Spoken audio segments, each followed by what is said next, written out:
Trzeba bardzo sprawdzać paragony, bo kolejny raz mamy dopisane rzeczy, których nie zamawiałyśmy. Zamówiłyśmy mojito i soki, a mamy dopisane 2 piwa. Pan nam powiedział przed chwilą, że system. Tylko czy system komunistyczny doprowadza do dopisywania dań i napojów, których nie ma w menu, czy jakiś inny system? Nie wiem. Nie dowiemy się tego nigdy, ale to wina systemu.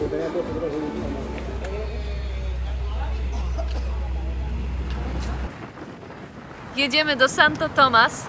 Jest to największy kompleks jaskini na Kubie. Ma ponad 45 km długości. Przed wejściem do jaskini trzeba się zaopatrzyć w bilet, kask z latarką. Trzeba opłacić przewodnika. Standardowa trasa zajmuje około 1,5 godziny i kosztuje kilkanaście złotych.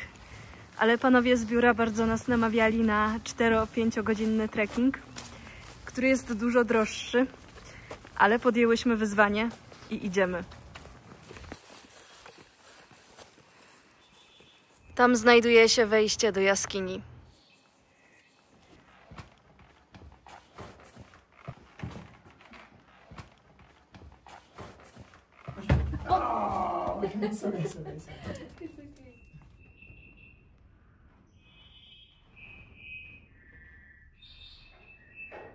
Fidel Castro lived almost in size. Here. See, here. Fidel Castro. See, it's Fidel Castro. Grupa archeologów znalazła w tej jaskini ciała Indian sprzed 3000 lat. They were called Guanatabeyes. Guanatabeyes were the first people living in Cuba. Los huesos de los indios.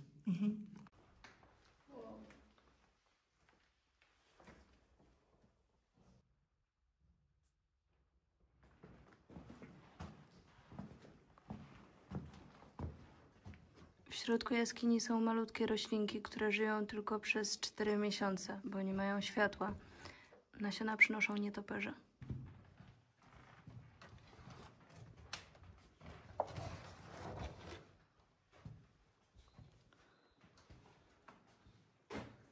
Mamy bardzo kiepskiej jakości latarki i niewiele widać, tylko pan przewodnik posiada dobrą latarkę.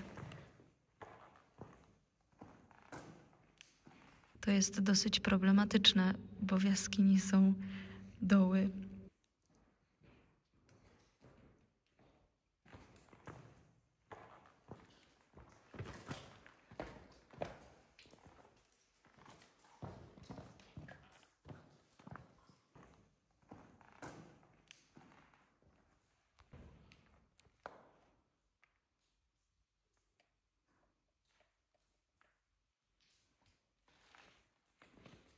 Ogromny dół na kilkadziesiąt metrów.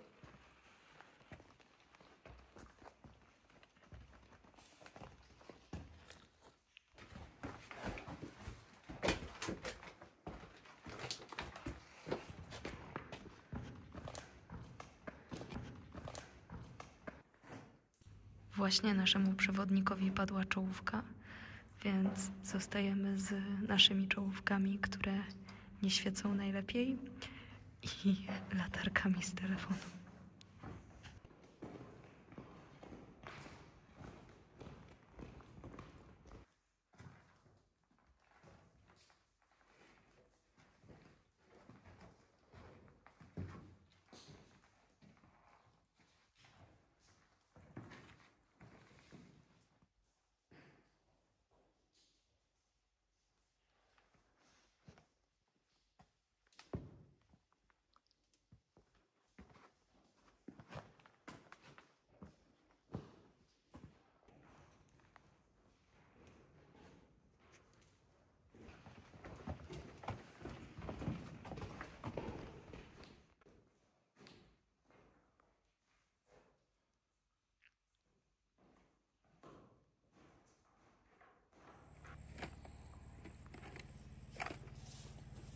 Kubańczycy oszukują nas absolutnie na każdym kroku.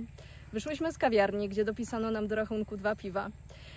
Umówiłyśmy się z taksówkarzem, że zawiezie nas do jaskiń i poczeka na nas 3 godziny. Na miejscu powiedział, że czeka tylko jedną, a jeżeli chcemy, żeby poczekał na nas 3, to musimy mu zapłacić ponad 2 razy tyle. Pan, który oferował nam wycieczki do jaskiń, powiedział, że wycieczka będzie trwała 4-5 godzin. Weszłyśmy do jaskiń, przeszłyśmy się 2 godziny, wyszłyśmy i pan mówi, że to tyle. My mówimy mu, że byłyśmy tylko 2 godziny tutaj. A pan mówi, że widocznie szłyśmy bardzo szybko. Ja wiem, że Kubańczycy znaleźli się w bardzo trudnej sytuacji. Od 1,5 roku nie przyjeżdżają tutaj praktycznie żadni turyści, ale w życiu nie byłam w kraju, w którym tak masowo i tak bezwzględnie traktuje się turystów. Oszukuje na każdym kroku.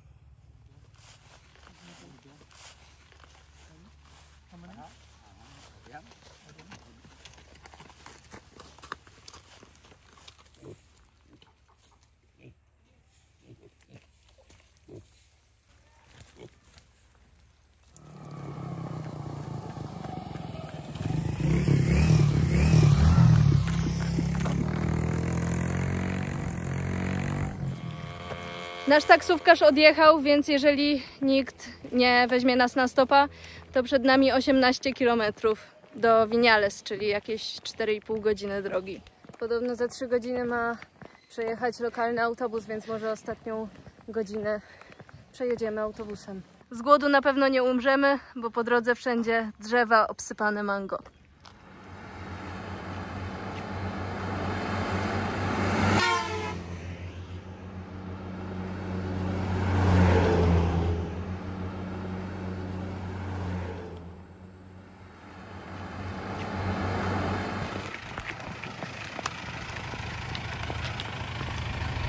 Thank you.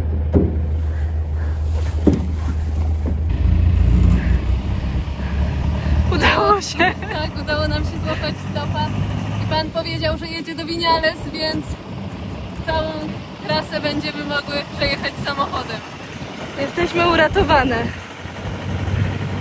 Oprócz tych wszystkich ludzi, którzy pracują w branży turystycznej i próbują oszukiwać turystów, są też Kubańczycy, którzy z otwartym sercem chcą pomóc.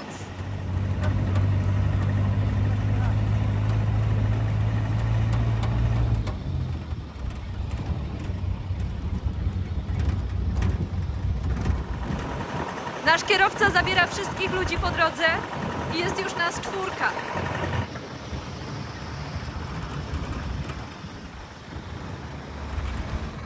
Nasz kierowca ogromnie nas wzruszył. Nie dość, że podwiózł nas 18 km, to jeszcze nie chciał od nas wziąć pieniędzy. Musiałyśmy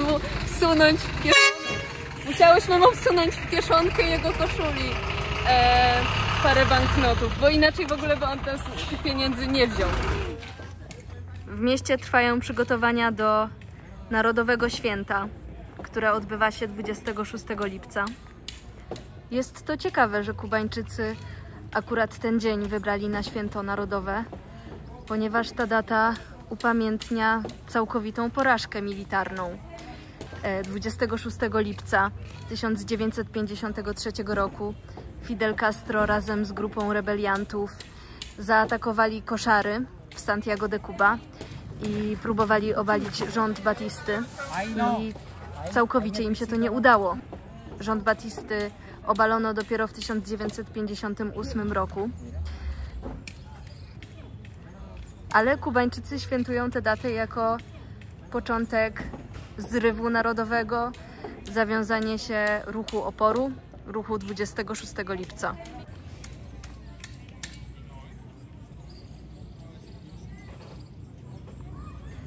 Na wiec zamknięto główną ulicę w mieście.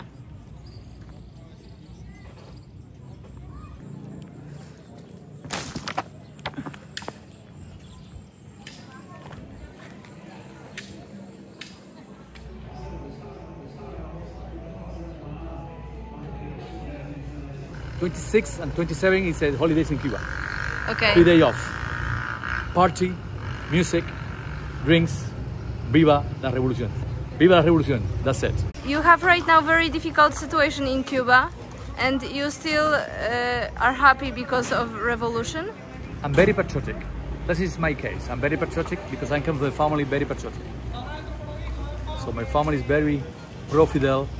I am too. So I love Cuba, but the situation is now really good. So, viva Polonia!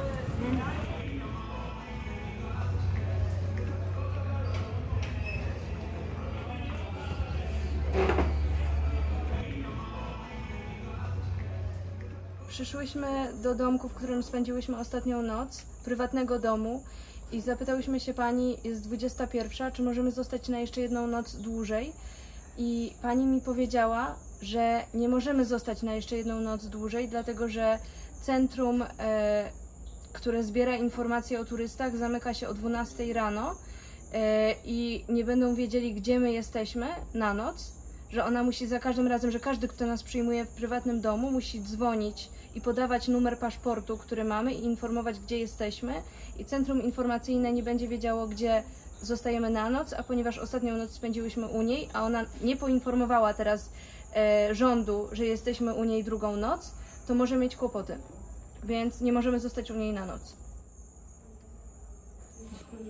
Duże problemy.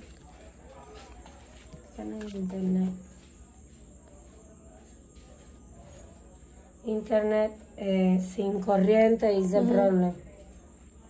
And por qué es a problem para government?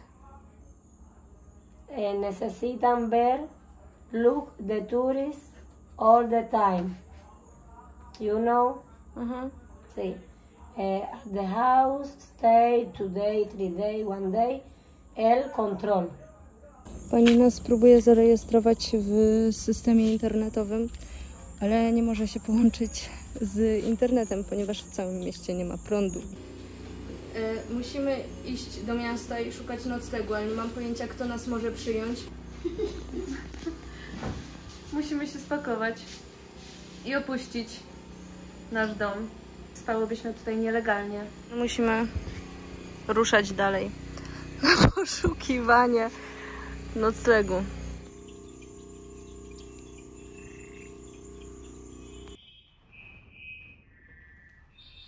Znalazłyśmy nocleg.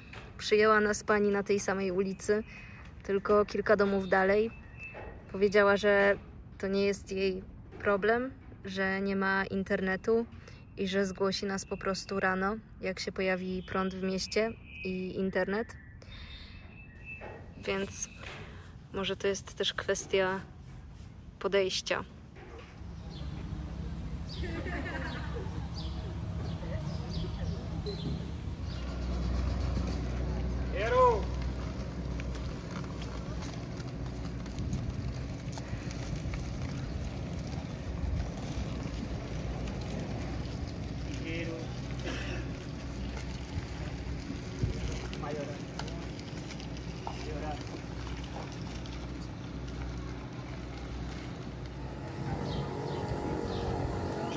Wzdłuż głównej ulicy w mieście odbywa się targ. ¿Cuánto cuesta kilo? El kilo, 1.400. Too much. Expensive.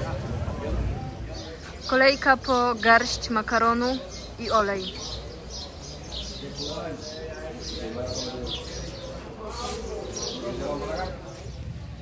Kubańczycy na kartki mogą kupić kilka jajek w miesiącu w dobrej cenie od rządu. Cena na wolnym rynku jest tak wysoka, że nie są w stanie sobie na jajka pozwolić. Taka ilość jajek kosztuje 30 zł.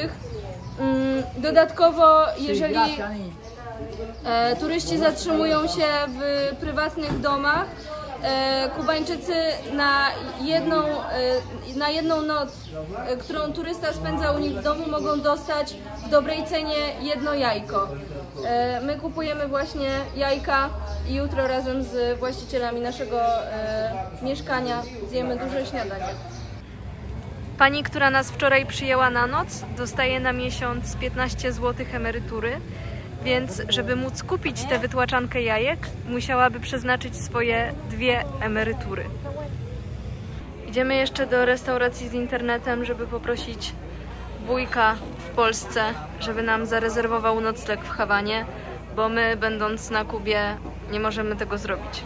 Nie mamy VPN-a. Musimy się komunikować z ludźmi z Polski, żeby zarezerwować noc przez Airbnb i włączyli nam w trakcie internet. Hola, ¿tienes WhatsApp? WhatsApp. Sí, necesito call 1 minuto. ¿Posible? Se fue la señal ahora mismo. No trabajo. I tak się kończy rezerwowanie noclegu na Kubie. Osoba w Polsce czeka, aż my oddzwonimy, a w całym mieście wyłączyli prąd i nie jesteśmy w stanie oddzwonić. Nikt z mieszkańców nie ma zasięgu, bo nie działa, w całym mieście nie działa internet, prąd, linie telekomunikacyjne. Nikt nam nie może pomóc. Kropka. Idziemy z jajkami do naszej kasy. Odniosłyśmy jajka i idziemy do Doliny Viñales na spacer szlakiem. Mam nadzieję tylko, że wujek nie czeka przy telefonie, aż do niego oddzwonimy. Cała okolica jest wpisana na listę dziedzictwa UNESCO.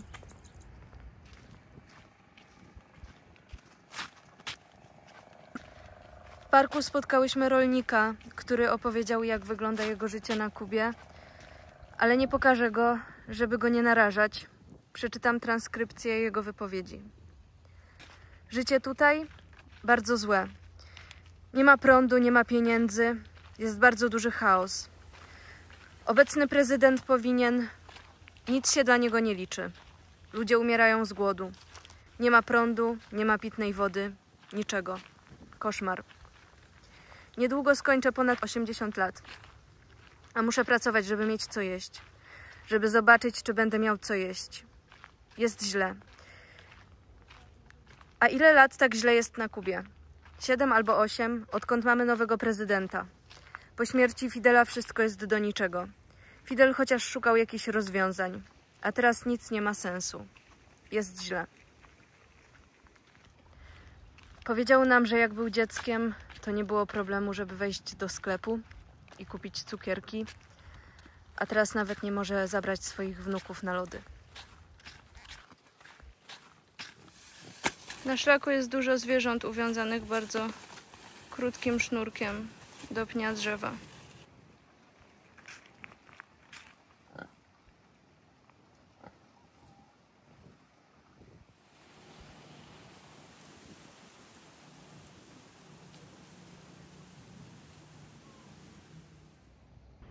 I takie, które biegają wolno po polach. Różnie można trafić w życiu. Na szlaku trafiłyśmy na absolutnie przepiękne miejsce i będziemy jeść tutaj obiad.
Dobrze walczy, że się udało ci. Dobrze, dobrze.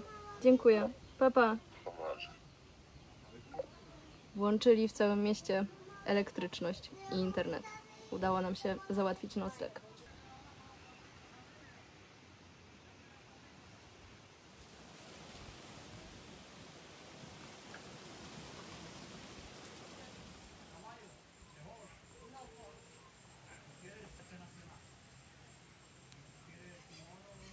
no, tractor, todo bueyes.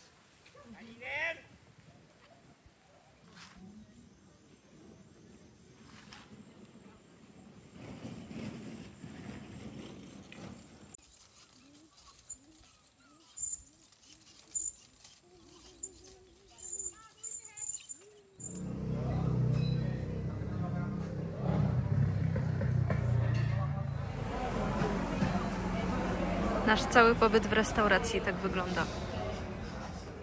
Nie dane nam dzisiaj było wracać do domu przy świetle ulicznych lamp.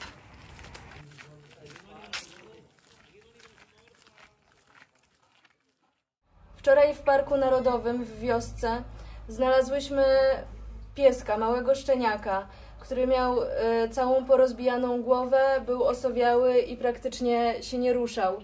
Zaniosłyśmy go do najbliższego domu i ludzie powiedzieli nam, że to jest ich pies, ale że widocznie jest bardzo chory, bo karmią go i on nie chce nic jeść, a w misce miał tylko ryż i fasolkę. Oni nam powiedzieli, że nie mają mięsa dla siebie, więc nie będą mieli też mięsa dla psa i my powiedziałyśmy, że w porządku, możemy tego psa wziąć i z radością nam go dali w ręce. I chodziłyśmy po mieście i szukałyśmy mięsa do kupienia, którego jest bardzo mało i jajek. Nie dało się kupić jajek na sztuki, więc pan wyniósł nam z zaplecza jakieś porozbijane jajka. Udało nam się znaleźć takie tubki całe z mięsem, więc kupiłyśmy całą wyprawkę dla psa i rozpoczęłyśmy poszukiwania domu dla szczeniaka. Ale nikt nie chciał wziąć małego stworzenia, ponieważ bardzo trudno zdobyć tutaj mięso. Jest to duży problem, ludzie nie mają jedzenia dla siebie. I przyniosłyśmy go do kasy, w której śpimy. I nasza właścicielka powiedziała, że może go zostawić i że się nim zajmie. I piesek już jest dzisiaj najedzony, biega i zaczął się ruszać. Wczoraj tylko leżał pod drzewem i wydawało się, jakby umierał. Poprzedni tak zwani opiekunowie musieli nieźle szczeniaka bić.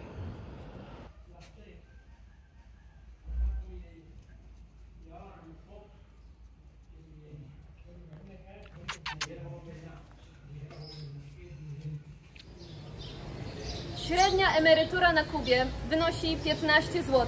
Najniższa krajowa to 30 zł. Dobra pensja 40 zł.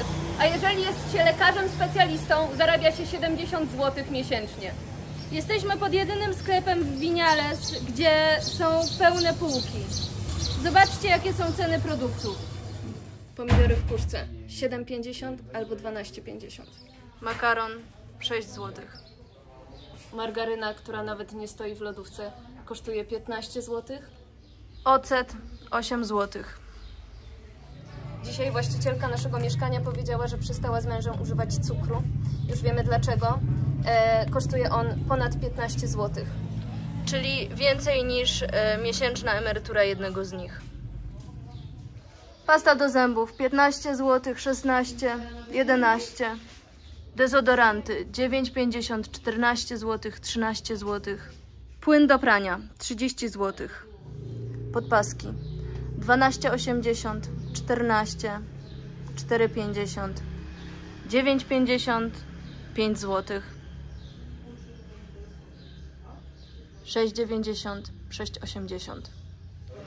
I jak zwykle mnóstwo alkoholu.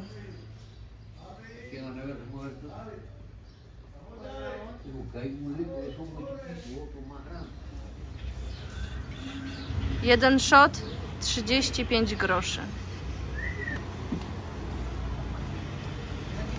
Jest 11.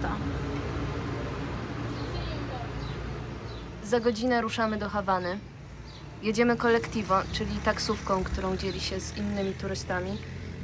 Ale przed podróżą idziemy jeszcze coś zjeść. Chciałam zamówić w restauracji risotto, ale kelner powiedział, że zanim włączą generator prądu, to minie pół godziny 45 minut. Więc nie mogę zamówić, nie mamy tyle czasu. Wzięłam sałatkę. Rozładował mi się też telefon, ale już przed podróżą do Hawany nie dam rady go naładować. Wyjeżdżamy z Viñales. Zorganizowanie taksówki do Hawany nie było proste, bo ceny rzucane przez taksówkarzy były bardzo wysokie i w ogóle niewspółmierne do cen, które tutaj są na miejscu. I od rana chodził za nami pan, który mówił, że ma Colectivo, czyli duży samochód, którym jeżdżą inni turyści, i oferował nam różne ceny. Za każdym razem, kiedy go mijaliśmy, cena była troszkę niższa, aż w końcu była do zaakceptowania i powiedziałyśmy mu, że w porządku, możemy razem jechać. Powiedział nam, że przyjedzie po nas Colectivo o 12:30, mamy wsiąść do autobusu i pozbierać resztę turystów po całej miejscowości. Później minęłyśmy go jeszcze raz i powiedział, że nie wie, czy to będzie 12:30 czy 13, więc wstąpiłyśmy na obiad do knajpy. I on przyjechał przed czasem pod naszą knajpę i powiedział, żebyśmy wsiadali, a my mówimy, że jeszcze chwila jest do naszego czasu odjazdu, więc chcemy zjeść, może pojechać najpierw po turystów, a potem przyjedzie po nas na samym końcu, wsiądziemy i pojedziemy razem do Hawany. No i pan przyjechał po pół godziny i mówi, że możemy już wchodzić. Autobusik kompletnie pusty, w środku 3 mężczyzn i 2 dodatkowo szybko przybiegło pod wejście. I facet, który siedział na tylnym siedzeniu, wyszedł, żeby nas wpuścić i zaczął wchodzić za nami i my jesteśmy z 3 facetami w samochodzie, 2 przed samochodem pcha się, żeby wejść do środka i nie ma żadnych turystów, o których była mowa, że przez te pół godziny oni będą tych turystów zbierać, więc od razu poczułyśmy gigantyczny niepokój, sytuacja nienormalna, dziwna i zaczęłyśmy krzyczeć, że chcemy wysiąść. No i jedziemy autobusem rządowym do Hawany za taką samą cenę, co mieliśmy jechać tym czarnym, małym samochodem, no idziemy na autobus.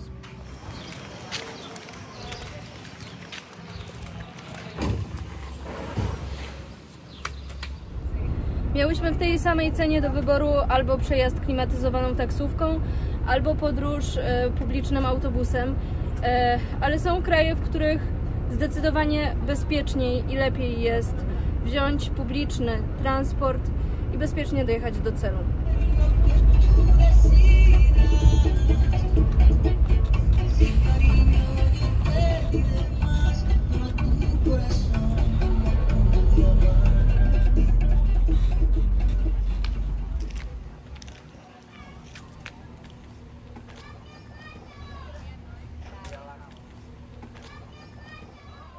Wszyscy nas robią w dudka, nawet w rządowej firmie transportowej. Przy zakupie biletu pan powiedział mi, że o 5:00 będziemy w Hawanie, o 17:00. Mieliśmy wyruszyć o 14:00, czyli 3 godziny, dosyć sporo jak na przejechanie tego odcinka drogi.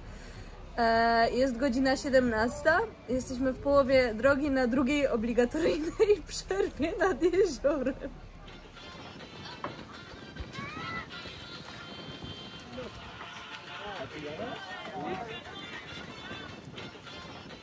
Po obligatoryjnej przerwie wołają nas do autobusu.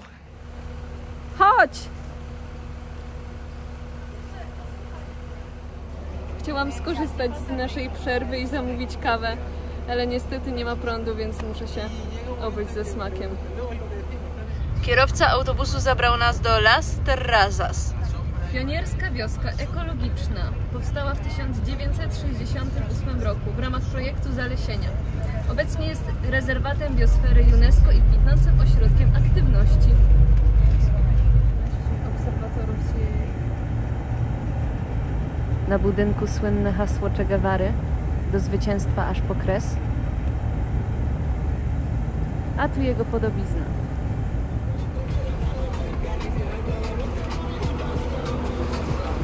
O 18:49 dotarliśmy do Hawany. Podróż rządowym autobusem kończy się kolejną niespodzianką. Z luku bagażowego odebrałyśmy całkowicie przemoczone plecaki. Dostajemy co kilka dni od pani zdjęcia szczeniaka. Dziewczynka już jest całkiem duża. Zagoiły jej się rany na ciele i powoli znikają jej blizny. Piszą nam, że bardzo ją kochają. que yo amé, pedacito de patria. Mi cabello blanqueó, ya mi vida se va, pues la muerte me llama y no quiero morir. Oye, nena, alejado de ti, Puerto Rico del alma. ¡Ay, no más! ¡Sí, señor! Adiós, adiós, adiós, Borinquen querido, tierra de mi amor. Adiós, adiós, adiós. ¡Ay, no más! Mi diosa del mar, reina de Palma. No me voy, pero un día volveré a buscar mi querer. Anda, a soñar otra vez, sí señor, en mi bien.